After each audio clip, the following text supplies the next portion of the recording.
हिंदू धर्मातील 3 महत्त्वाचे स्तंभ म्हणजेच ब्रह्मा, विष्णू आणि महेश, ज्यांच्या शक्तीमुळे हा संपूर्ण संसार चालत आहे.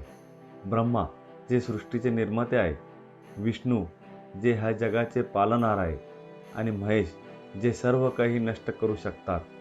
आपल्या पौराणिक कथेमध्ये या त्रिमुखी संगमाला खूप पवित्र मानले जाते आणि याच पवित्र त्रिमुखी संगमाचे प्रतीक म्हणजेच महाराष्ट्रातील नाशिक जिल्ह्यातील गोदावरी नदीचा उगम स्थानी असलेले एक अनोखे व 12 ज्योतिर्लिंगापैकी एक असलेले मंदिर.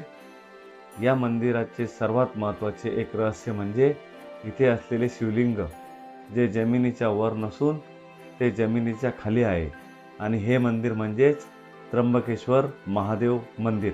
त्र्यंबकेश्वर ज्योतिर्लिंग महादेव मंदिराची संपूर्ण व्हिडिओ मी आपल्या या चॅनलवर अपलोड केलेला आहे, तरी आपण माझ्या या चॅनलवर जाऊन संपूर्ण व्हिडिओ बघावा.